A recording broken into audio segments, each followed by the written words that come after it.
Ah, não tava gravando antes, né? Não estava.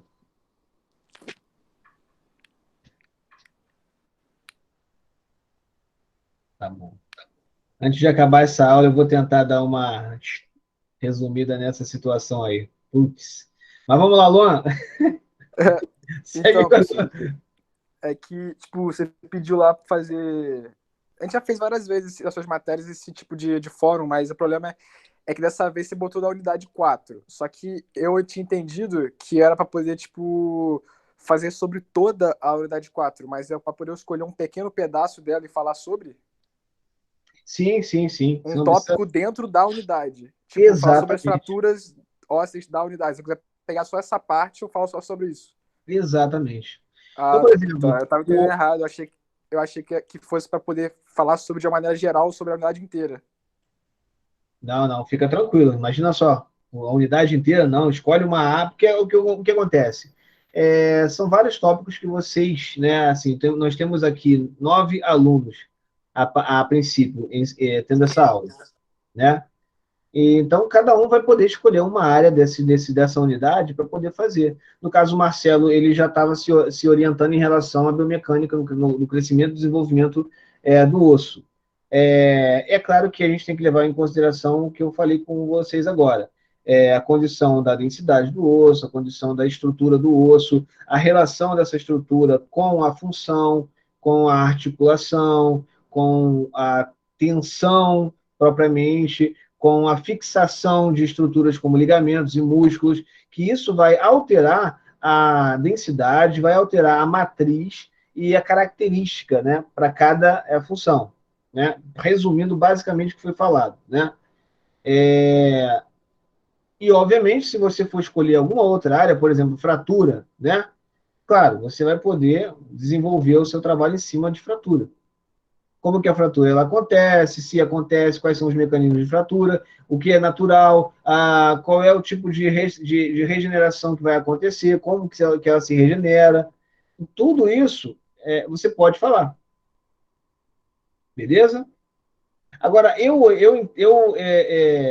aconselho vocês a tentarem utilizar a própria plataforma do YouTube para mandarem para mim esses links através do, do fórum, tá? Vocês mandam lá no fórum, eu clico, eu assisto o vídeo que vocês fizeram, e aí eu vou e faço nota. É, no semestre passado, tiveram alguns alunos que mandaram para mim respostas do tipo: como é que eu vou fazer? Eu não sei como fazer e tal. E eu expliquei, mas eu não tive retorno dessa galera. E acabaram ficando sem nota. Outros mandaram links de vídeos já existentes, criados por outras pessoas, né? É basicamente uma cópia, um plágio, e aí eu pedi para que a pessoa fizesse um de própria autoria, para eu poder dar nota. Então, essas pessoas que não refizeram, não responderam novamente, acabaram ficando sem nota. Então, fiquem atentos ao prazo, fiquem atentos a essas situações, para vocês não baterem na mesma situação. Então, existem vários aplicativos para vocês filmarem, para vocês capturarem o vídeo da tela. Mandei alguns links para vocês assistirem, alguns são interessantes. A galera que tem mais dificuldade de fazer isso pode utilizar o próprio PowerPoint para passar os slides e seguir com a narração em voz. Dá para fazer isso. Então, assim, hoje em dia fica muito mais fácil você publicar um vídeo na internet.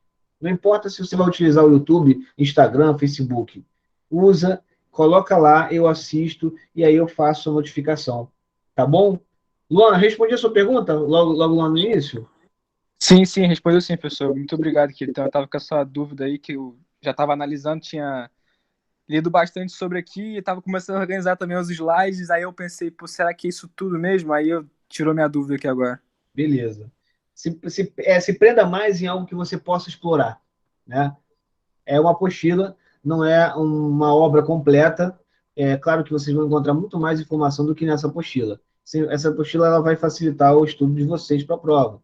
Né? Tem algumas perguntas no final da apostila. Vale a pena vocês fazerem como estudo dirigido, tá? Vai por mim, vale a pena. Tá legal? Tá ok? Vale a pena. Peguem essas questões e deem uma lida, deem uma estudada. Tá ok, galera? Professor, eu queria fazer uma pergunta, mas essa ela não está na apostila, talvez até nem caiba muito nesse assunto, mas eu queria fazer uma pergunta.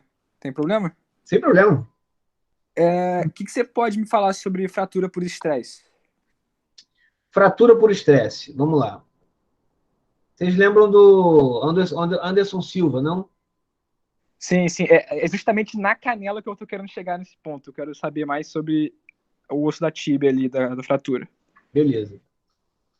Galera, de forma geral,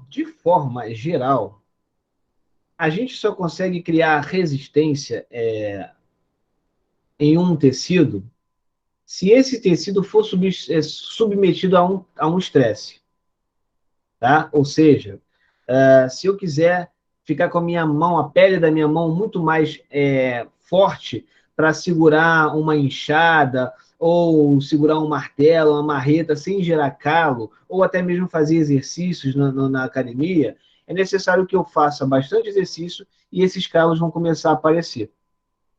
Eu vou chegar lá nos ossos, tá? Fica tranquilo, Luan.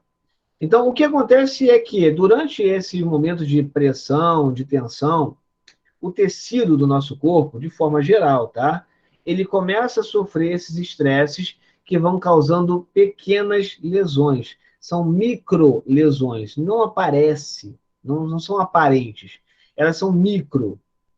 E como elas são micro, a regeneração, a recuperação, ela é um pouco mais rápida. Você leva aí em torno de 24 a 48 horas para conseguir recuperar essa lesão na mão, essas microlesões. Claro que se você exagerar, você pode gerar lesão mesmo, fazer bolha, entre outros aspectos. Aí é lesão, não é nem microlesão. Mas enquanto for microlesão, você tem aí um reforço da pele, que está mais atuante. A mesma coisa vai acontecer com o músculo. Então, quando você vai para a academia e você faz atividade física e você faz musculação, normalmente você vai e faz uma repetição, uma resistência específica, e é natural que você sinta dor muscular entre os próximos 2 dias a 24 horas de dor. Por quê? Sofreu microlesões e essas microlesões elas vão ser reparadas dentro de 24 horas. Tá? Isso vai fazer com que a musculatura fique maior, né? A célula muscular ela vai aumentar a quantidade de proteínas contráteis ali, fazendo com que haja uma hipertrofia, um crescimento da massa muscular, porque ela sofreu microlesões que foram reparadas e para que não acontecesse novamente, foi gerado um reforço. Músculo. Tendão também da mesma forma, só que o tendão ele é muito mais lento do que qualquer outra estrutura. Então, você pode até tomar um anabolizante, a musculatura vai crescer, vai ficar forte, mas o tendão pode não acompanhar essa força e arrebentar. É o que aconteceu com o Ronaldinho Fenômeno. Ele era todo magrinho e tal, começou a tomar um anabolizante para ficar mais forte, o tendão dele não acompanhou o mesmo ritmo, e ele acabou sofrendo ali uma ruptura de patela, de tendão patelar. A patela subiu até metade da coxa. Então imagina. Mas o tendão ele tem essa condição também de regenerar, só que num tempo muito menor. O osso passa pela mesma situação. Afinal de contas, todo movimento que você gera em torno, que você tem em torno do corpo, é de uma inserção a outra que vai ser exatamente em quê? Ossos. Então pensa, você tem aí uma extensão de joelho. Aonde que você vai ter a inserção do quadríceps, por exemplo, que faz a extensão do joelho? Lá na tuberosidade da tíbia, no osso da tíbia. Então, a musculatura vai gerar uma tensão, acompanhada pelo tendão, e esse tendão vai tracionar o osso, vai sofrer ali um estresse mecânico. Tá conseguindo acompanhar meu raciocínio, Luan? Tô conseguindo. Aí, tipo assim, então quer dizer que, por exemplo, no caso específico da fratura por estresse na tíbia, é, é meio que gerada por causa de talvez uma fraqueza no quadríceps, no joelho, essas partes assim, mais ou menos? Não? Não, não, na verdade não. Na verdade, ela pode ser por uma diferença de força entre os itens, né? No caso, os elementos, né? O músculo pode estar mais forte, o tendão pode estar mais forte do que o próprio osso, então isso pode ser uma alteração, pode ser algo problemático. Então, naturalmente, o osso, quando sofre esse tipo de estresse, ele vai percebendo a necessidade de aumentar a sua densidade óssea. Então, ele vai aumentando a sua matriz orgânica, que vai permitindo uma flexibilidade do osso. Ele vai aumentando a sua reposição de matriz óssea para fazer com que aquele osso ele fique com muito mais mineralização e muito mais condições de tensão e compressão do que antes. Afinal de contas, você está dando para aquela estrutura mais do que aquela estrutura estava acostumada. Ela vai gerando um reforço. Esse estresse mecânico, ele é natural. E a recuperação, a regeneração, o reforço que ele vai sofrer vai ser natural. Porém, preste atenção, às vezes você acaba submetendo o seu corpo a um excesso de treinamento, o famoso overtraining, ok? Então, se você tiver um excesso de treinamento, um esforço muito abrupto, muito agressivo, sem um tempo para recuperação, que leva 24 horas, e você já mete bronca em mais exercício, aquela estrutura que começa a sofrer microtraumatismos, são microtraumas, ela continua apresentando microtraumas até chegar a um ponto de exaustão, até chegar a um ponto de saturação. E aí, em qualquer tipo de mecanismo, seja através de um salto, seja através de um chute, seja através de um pulo ou coisa do tipo, você pode sofrer uma alteração estrutural ali, uma fratura ali, por um tipo de, o que nós chamamos de fratura por estresse, uma fratura por overtraining, excesso de treino, falta de descanso, de recuperação. Nosso tecido precisa se recuperar. Entendeu? Foi, Luan? Foi. E aí, tipo assim, a fratura por estresse é uma coisa crônica ou, tipo, ela tem solução sem cirurgia, por exemplo? Sem Fratura. operar, que no caso, por exemplo, o Anderson Silva, ele entrou no meio da canela, teve que botar uma placa lá, né? Aí eu quero Ah, saber, tipo, como que seria. então vamos lá. Quando a gente fala apenas fratura por estresse, isso aí é importante vocês se ligarem, porque se torna algo cartesiano e isso pode ser muito problemático para vocês lá no futuro. Fratura por estresse pode ser causada em atletas que fazem o uso, né, de um treinamento muito excessivo, mas a fratura por estresse pode acontecer em pessoas com, no caso aí, o que nós chamamos de osteopenia ou osteoporose. Ou seja, existe uma alteração metabólica, existe uma alteração nutricional, que vai fazer com que aquela estrutura óssea ela seja mais fraca a ponto de sofrer uma fratura por um determinado estresse, pequeno que seja. Nesse caso de osteopenia, osteoporose, ela, ela foi causada por um problema crônico. A fratura ela só vai ser crônica se fatores metabólicos ou genéticos influenciarem. Mas de forma fisiológica, de forma geral, a fratura por estresse ela é uma questão, é uma lesão aguda. Ou seja, você teve ali aquela fratura, teve aquela lesão, e aquela lesão ela foi altamente lesiva, né, para o indivíduo. Você vai recuperar aquilo através de redução, vai recuperar aquilo através de fixações, imobilizações, até que aquela estrutura seja reorganizada, cicatrizada, calcificada, reossificada, entendeu?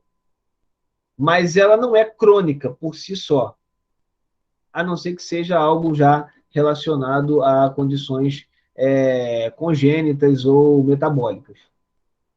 Sua pergunta ela foi uma pergunta muito difícil, tá, Luan? Abrindo margem para como é que se fala?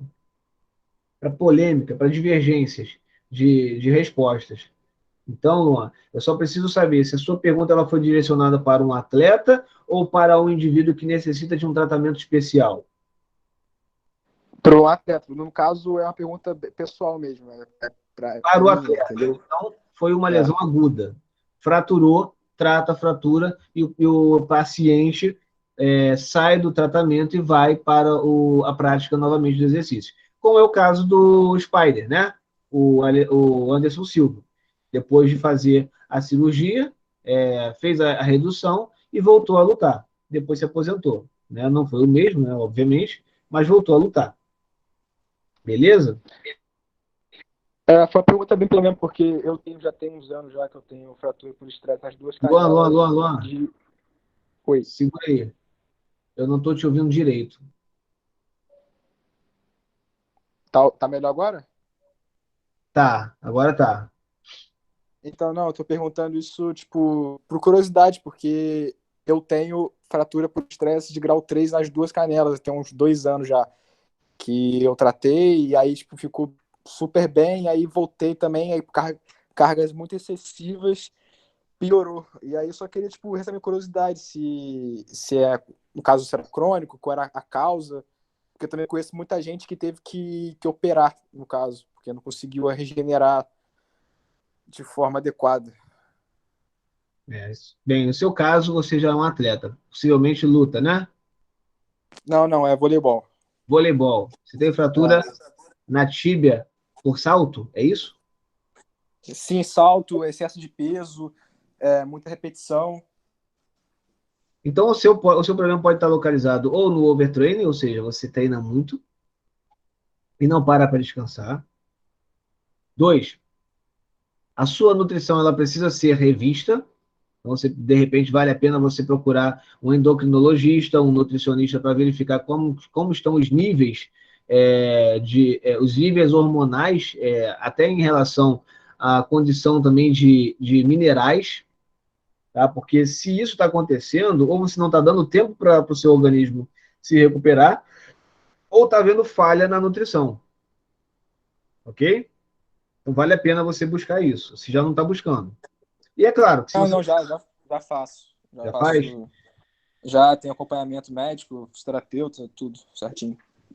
é claro que se você não der o tempo correto de imobilização, essa consolidação ela pode não ser eficaz e você acaba fraturando novamente. É como se você acabasse de cortar, fazer um corte no abdômen, faz uma sutura, uma costura e já está pronto para começar a correr. É bem possível que aqueles pontos comecem a soltar, porque você não deu tempo daquela cicatrização fazer o seu trabalho. Entendeu, Luan? Existem vários fatores que podem influenciar nisso. Entendi. Muito obrigado, tá, professor? Então, tranquilo. Inclusive, está em cima do que você pode apresentar no VT, na A2F, No né? fórum. Eu perguntei muito por isso também, porque eu queria falar sobre a parte das fraturas ósseas também. Beleza. Beleza, vamos lá. Natália, Gabriel, Mono Saber, Vera saiu. Marcelo, Natália, Amarildo, Luiz Cláudio. Alguém tem alguma dúvida com relação ao material, galera? Se ninguém tiver dúvida, professor, posso tirar mais um? Ô, não espera. Então, o senhor falou aí, né, sobre esse estresse. Estresse seria forças externas que estariam atuando ali sobre o osso. Seriam forças, o estresse. Não Tudo bem necessariamente. que são exercícios, mas esse exercício, pela postura, pela sobrecarga, eles sofrem esses estresses através de forças externas. Eu entendi isso, mais ou menos, ou não? E Sim por e quê? não. Eu estou aqui na apostila vendo sobre as forças, os 5 tipos de forças. Compressiva, extensiva, cisalhamento, curvamento e torção. Por exemplo, foi citado aí o fenômeno e o spider. Não sei se, aproveitando aí o exemplo, se a gente poderia dar uma reforçada aí nesses conceitos. Então, vamos lá. Vamos falar um pouquinho sobre esses conceitos. Qual é a página que vocês estão para a galera acompanhar? Eu acho que é 39, como é? 39. 39. Então, vamos lá. Me dá a primeira. É o quê? Você falou que é cisalhamento, foi isso?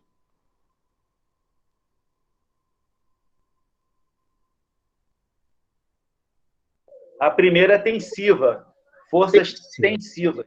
Vamos lá. Forças tensivas. Galera, o que seria uma força tensiva? Seria uma força de tensão. O que você normalmente vai encontrar em cabos de tensão, corda de violão, né? Então você tem ali um cabo uma corda de violão que vai ser presa a uma tarraxa e a um ponto lá no cavalete do violão. Conforme você vai apertando essa corda, você vai deixando ela mais tensa, ok? E quanto mais tensa, as extremidades elas ficam recebendo essa tensão. Três coisas podem acontecer: ou a corda arrebenta, ou o cavalete, onde está a fixação de um ponto da corda, solta, quebra, né, da caixa acústica do violão, ou lá na tarraxa, ele pode entortar a tarraxa ou arrancar parte daquela tarraxa. Então, as lesões por força tensiva, elas vão ser não em relação à estrutura de tensão, mas às estruturas de fixação que estão sofrendo a tensão dessa corda. Por exemplo, inserções. O fenômeno, quando ele sofreu aquele trauma por tensão, foi um trauma por tensão, o que aconteceu foi uma lesão do próprio tendão, ligamento patelar, patelo-tibial. Houve uma tração muito forte no músculo, que gerou uma força tensiva que arrebentou ali aquele tendão. Então, é uma forma de estresse por uma força tensiva. Vamos agora para o Neymar. Não sei quem lembra aí da frescura, né, que ele sofreu. Ele é um cara meio fresco, do meu ponto de vista, né? Não sei se as mulheres vão concordar comigo, mas eu acho ele um pouco fresco. Mas tá bom, cada um tem a sua opinião. A gente ainda vive num país democrático, a gente tem que lembrar disso. Minha opinião não pode ser motivo de ser processado. Então, olha só. O Neymar torceu o tornozelo e parece que ele teve uma fratura da cabeça do quinto metatarso. Não foi isso? Não sei se vocês lembram de anatomia, mas existe um ligamento, um tendão que fica que se insere justamente ali na cabeça do quinto metatarso. Para quem não lembra, o nome do tendão, do músculo, é o fibular curto. Fibular curto ele tem duas funções, uma de gerar eversão do pé e a outra de gerar uma dorsiflexão. É claro que não é o principal, mas ele ajuda na eversão. Na hora que ele sofreu aquela fratura, o que estava mais forte era justamente o tendão e o músculo. Tanto que na hora que ele torceu, ele não teve nenhuma ruptura de tendão. Ele teve uma ruptura do osso aonde esse tendão estava fixado. É como se a corda tivesse arrancado o cavalete do violão.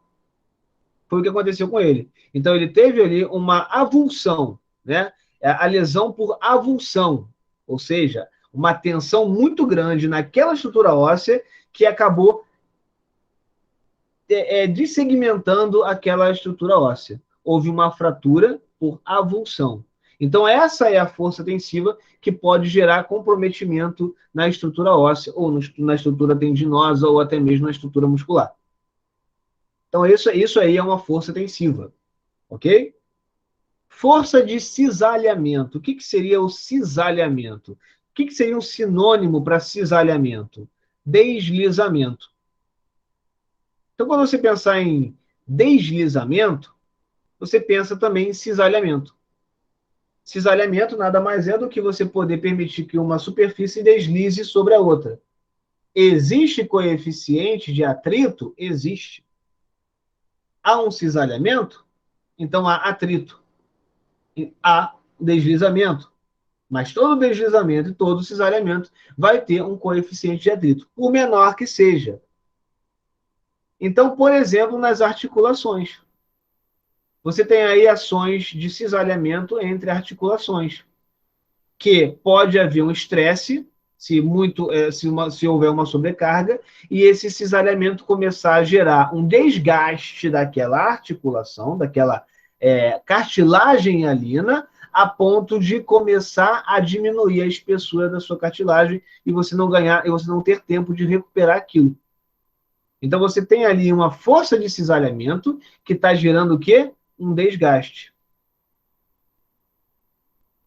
Então, alterações, lesões por cisalhamento vão acontecer justamente em atuações de sobrecarga ou de excesso de movimento.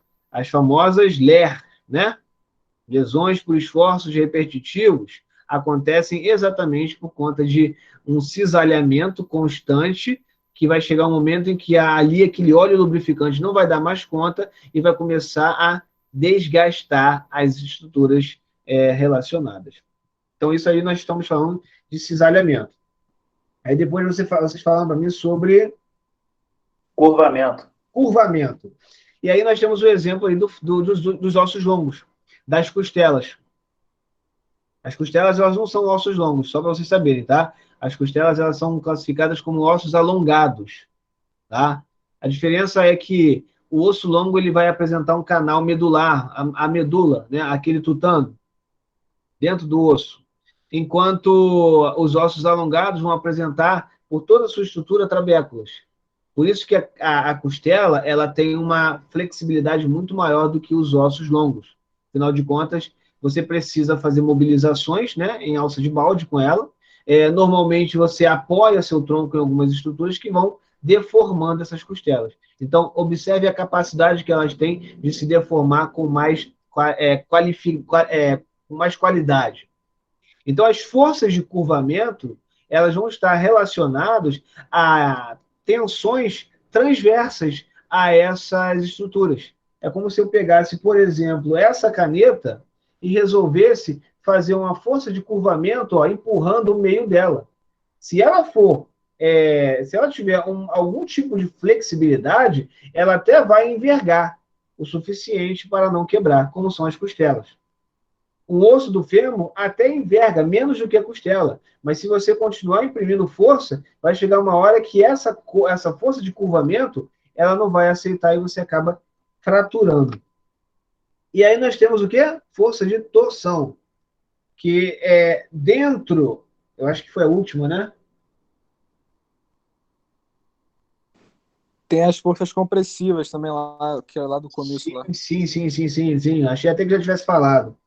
Ela vai respeitar o mesmo sentido das as forças tensivas, só que no sentido contrário, compressão, né? Aí você lembra daquilo que eu falei sobre as trabéculas, né?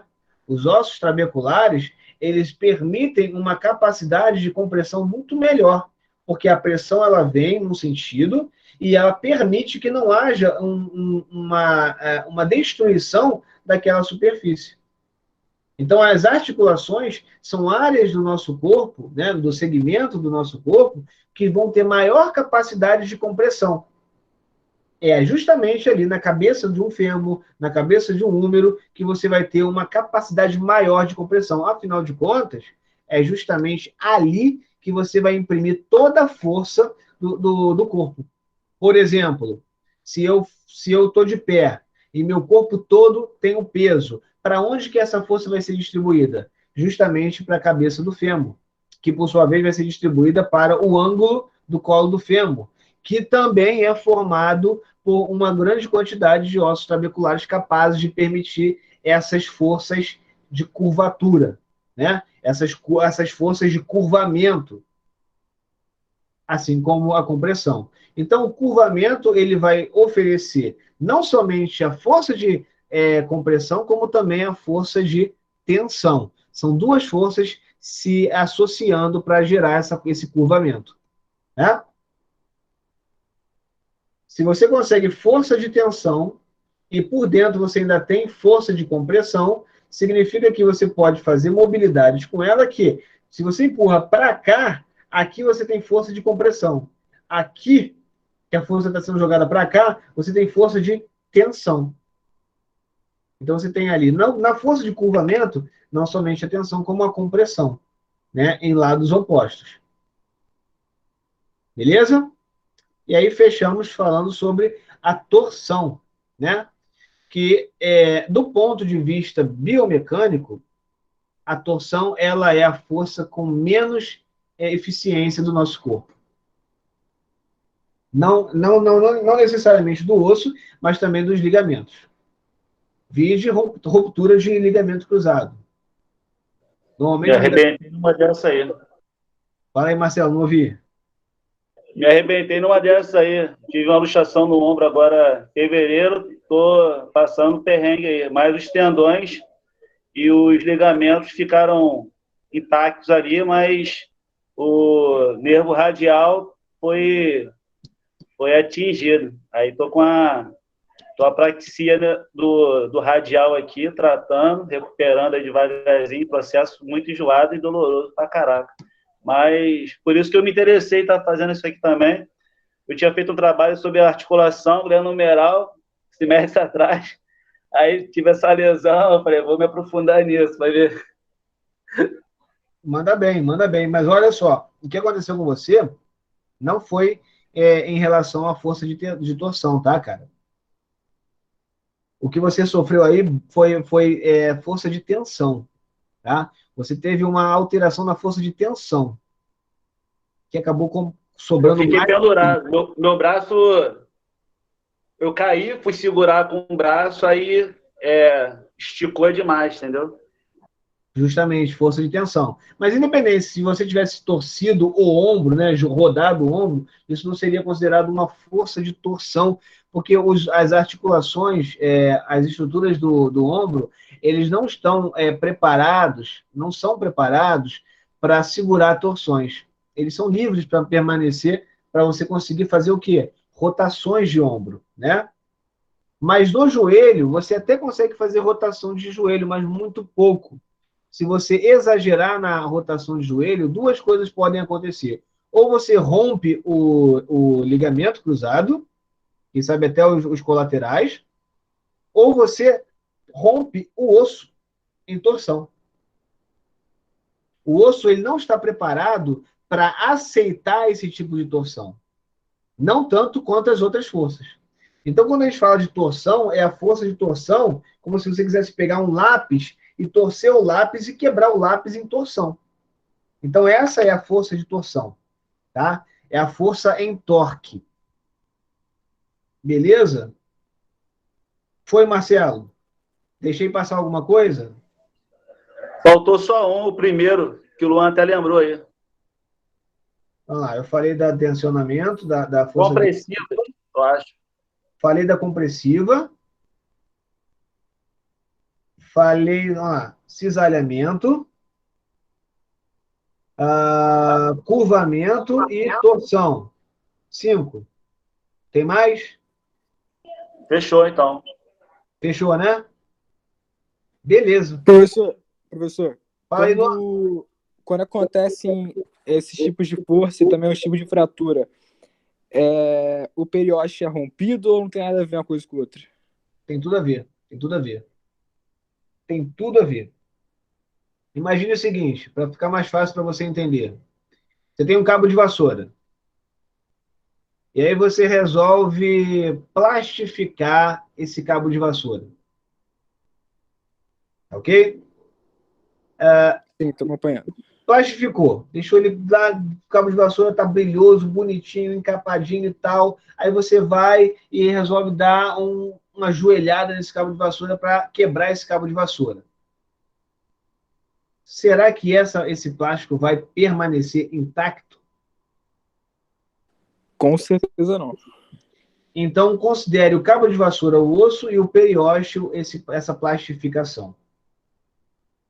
Fraturou o osso, o periósteo vai perder a sua continuidade também. Legal? E, consequentemente, o endósteo também, ou nesse caso aí tem variáveis?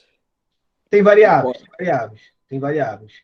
Normalmente o endósteo ele tem o seu eixo um pouco mais intrínseco. Então, se for uma fratura de galho verde, por exemplo, que normalmente acontece com as crianças, não com a gente, tá? O endósteo pode estar preservado. Mas o endósteo, ele não é protegido, ele não é uma capa, ele é apenas a nômina que se dá à parte intrínseca do osso.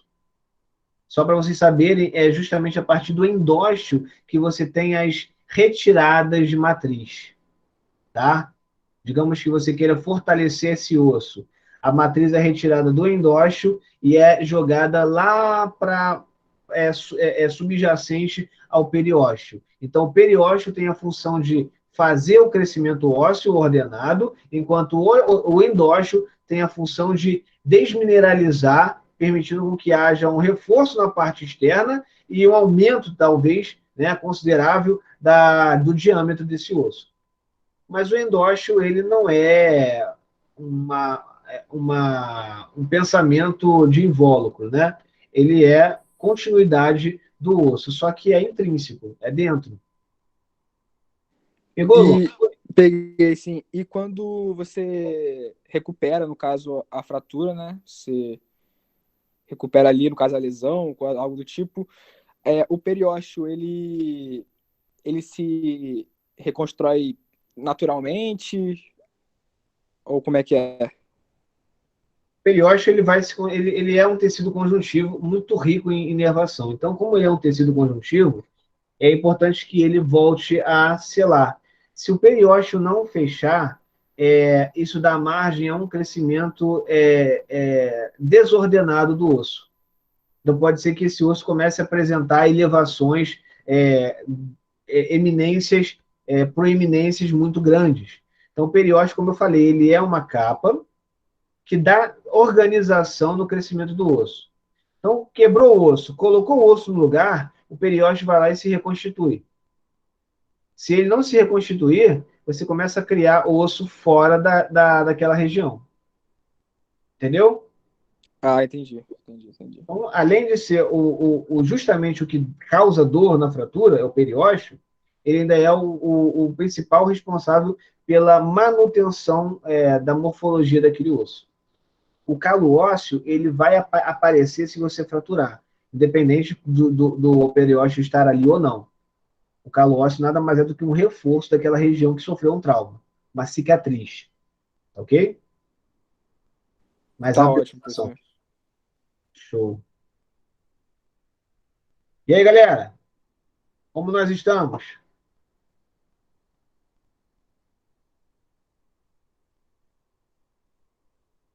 Luiz Cláudio, ainda não ouvi sua voz. Amarildo, não ouvi sua voz. Natália vai falar. Tá Natália, tranquilo. Não, tá tranquilo, professor. Cheguei tá? atrasada hoje. Desculpa aí, cheguei atrasada. Mas peguei os meninos aí comentando. Eu tô só escutando e aprendendo mais. Certo, tá certo. Gabriel, vamos lá, Gabriel. Eu também, Natália Fontoura. professor. Amarildo, fala aí. Cheguei atrasado, eu não peguei direito, eu tô só.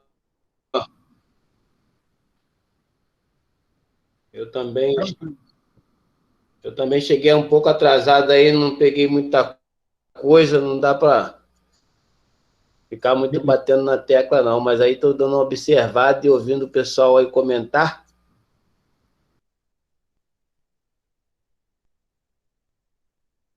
Tranquilo, tranquilo. Fala, Luan. Levantou a mão. Professor, você pode falar um pouco sobre esses aspectos macroscópicos e microscópicos aqui do tecido ósseo? Vamos lá. Acompanha aí, galera. Qual é a página?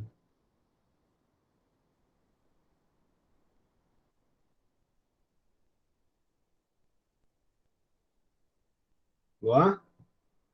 Opa, tava desligado o microfone. É 42 a página. Página 42, galera.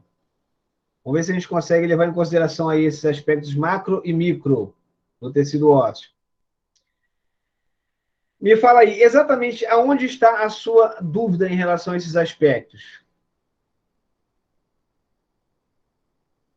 Então, essa questão, assim, o compacto para o esponjoso, qual que é a função dele exatamente, as diferenças? Luan, eu vou considerar a chance que eu tenho de me redimir desde o início da aula. Ok? Pode mandar ver aí. Porque o que você está me perguntando foi justamente o que eu falei para o Marcelo, mas eu não gravei. Ah, tá ótimo, então vai ser gravado agora. Então vai ser gravado agora. Então vamos lá. Marcelo, mais uma vez aí, hein? Vamos lá, hein? Aproveitar essa pergunta, porque essa pergunta vai permitir que eu me redima com a galera que não está presente, mas quer saber também. Então, olha só, galera. Lá no início, quando o Marcelo estava falando sobre as questões Fisiológicas e geométricas. fisiológicas, geométricas, eu fui um pouquinho além daquilo que ele tinha perguntado, mas ele já tinha elaborado algumas perguntas que iam bater justamente em relação a isso. Então, o que acontece? Se você for pegar uma estrutura óssea, né, já que a gente está aqui, ao vivo, por que não pegar uma figura e mostrar para vocês, né? Eu vou fazer isso. Vou pegar uma figura e vou mostrar para vocês. Então, vamos lá. Eita ferro. Na cara do gol. Tá aqui. Tentar. Uma janela. Apresentação. Tem slide. Galera, fala para mim, vocês estão vendo isso aí? Sim. Tô vendo. Ainda não. Beleza. Beleza.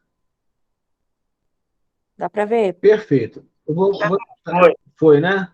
Deixa eu ver se dá para colocar aqui um laserzinho aqui para vocês verem aqui. Anterior e tal. Não. Foi Professor, nada, vou sair e a entrar internet aqui é muito rapidinho, porque ruim. meu som aqui deu ruim, tô achando que é meu aqui. Aí eu vou sair e vou entrar, tá? Tá ok, vou aguardar você então, tá bom?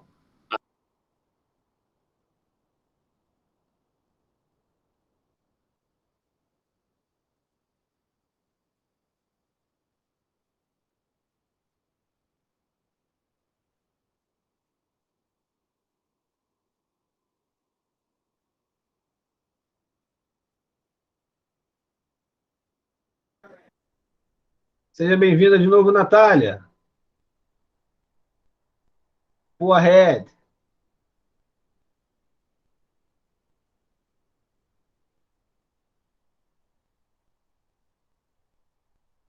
Vamos mudar aqui a forma de apresentação, porque aí com laserzinho fica muito mais fácil de vocês verem isso. Distribuição, a inteira aqui, ok.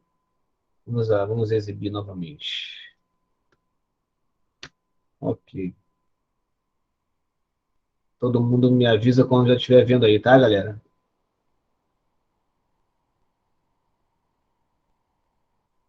Vamos lá.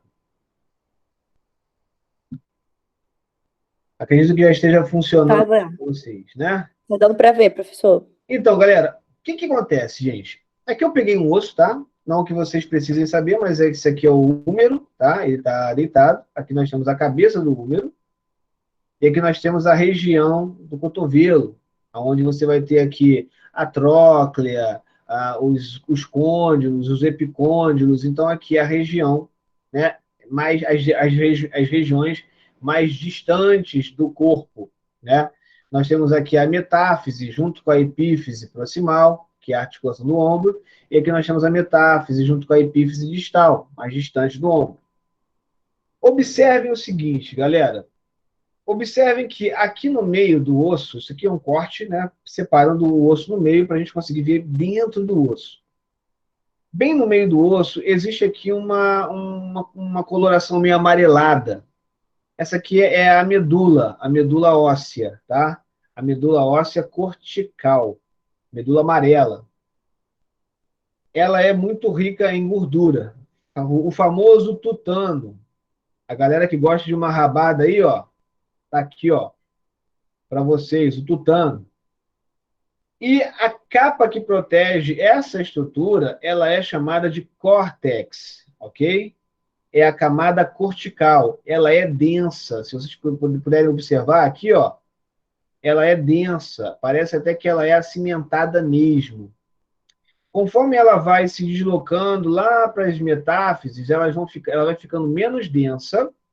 Porém, observe como fica. Estou mostrando com o mouse errado. Caraca. Mostrando com o mouse do outro. Observe aqui, gente, o osso, aqui amarelo, é a medula, né? A medula óssea, né? O tutano, né? A rabada, né? Aquela parte de dentro do osso. E nós temos aqui essa capa, essa camada, que nós chamamos de córtex, tá? O osso cortical, é o osso compacto, tá legal? Por que ele é compacto? Porque a sua massa ela é toda compactada e ela tem uma grande mineralização, além de também oferecer uma grande projeção de matriz conjuntiva, que dá o quê? O efeito de força tensiva para o osso. Aqui, nós temos uma outra imagem também. Esse osso aqui é uma tíbia. Então, olha só, a tíbia também é um osso longo. Observe a espessura da camada do osso cortical. Conforme ela vai se aproximando das metáfises, ela vai ficando um pouco mais fina. Mas, em compensação, olha o que acontece com a parte de dentro. Ela é toda esponjosa, cheia de poros. Ela é toda trabecular. Olha só essa outra imagem aqui, galera. Dentro desse osso, você vai ter justamente a formação em todas as direções, como se fosse uma rede, uma trabécula, né? Então, significa dizer que se eu projetar uma força direto aqui, se eu projetar uma força nessa direção, as trabéculas vão absorver bem essa força. Se eu jogar uma força nessa direção, as trabéculas vão oferecer uma boa resistência. A mesma coisa aqui. Já para o cortical, né, o compacto, se eu jogar uma força nessa direção aqui, ele vai sofrer um curvamento, uma força de curvamento, mas ela vai saturar ao ponto de fraturar. Ela não vai aguentar tanto quanto o trabecular. O que ela vai aguentar mais é o sentido longitudinal do próprio osso. Então, nós vamos encontrar ossos ou esponjosos ou trabeculares nas regiões extremas para absorver bem os impactos e aguentar bem os impactos. E nós vamos aqui ter uma condição mais compacta, né, cortical, nas diáfises dos corpos do corpo ósseo, do corpo do osso. Por quê? Além de trazer leveza, porque senão imagina só uma massa óssea totalmente densa, ele ia ser pesado e, obviamente, não ia oferecer nenhum tipo de vantagem para a gente. Mas a quantidade de cortical que nós temos aqui é suficiente para oferecer essa força de curvamento suficiente para manter o indivíduo na posição ortostática, de pé. Então, levando em consideração essa abordagem mais voltada para a microscopia, né? A gente tem aí os ossos trabeculares e os ossos corticais com uma formação microscópica de células com maior quantidade nas trabéculas para a ação de compressão em todos os sentidos e maior quantidade de matéria para tensão da ação de curvamento nos ossos longos, por exemplo. Beleza?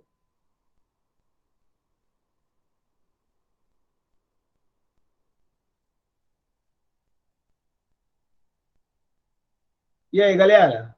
Luan, foi? Foi, professor, bem melhor agora aí, deu pra assimilar aí. E qualquer coisa, só assistir tua aula de novo depois aí, que vai estar gravado. Tá gravado, tá gravado. E agora, até o que falei anteriormente, está gravado. E aí, lembrando, né, galera? Aonde que você vai ter, normalmente, fixação de tendão? Normalmente nas pontas mais próximas das metáfises, em estruturas um pouco mais densas, No caso aqui do húmero, existe uma superfície um pouco mais densa aqui na região do deltoide, onde você tem aqui a inserção do deltoide. As fixações do manguito rotador vai estar localizado justamente na metáfise, onde você tem muito mais capacidade de força tensiva. Beleza?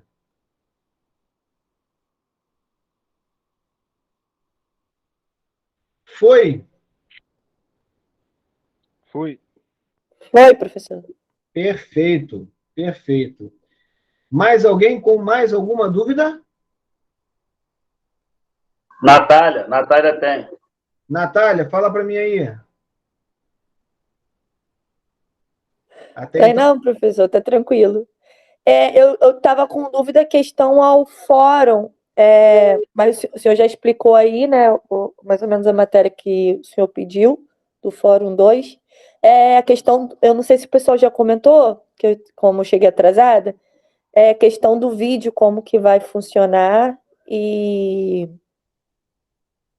como que vai ser feita essa apresentação. Não sei se o senhor falou no começo da aula, aí eu peço desculpas se o senhor já falou. na verdade, vocês vão escolher um tópico aí, né, para fazer. Dentro da unidade 4, vocês vão pegar um tópico, por exemplo, esses tópicos que a gente comentou, vocês podem escolher um desses tópicos e apresentar. Faz no slide, faz bonitinho e tal, acho que vai ficar mais interessante. E aí, galera, só abrindo um pouquinho mais a possibilidade de vocês. Antes de eu continuar falando sobre isso, alguém mais quer esclarecer alguma dúvida? Porque aí eu interrompo a gravação e ela não fica tão grande. Tranquilo? Dou-lhe uma, Tô de boa também. dou-lhe duas, dou-lhe três. Beleza, então. Vou interromper a gravação, tá bom? E aí eu vou explicar para vocês como que a gente pode fazer isso. Deixa eu interromper aqui a gravação.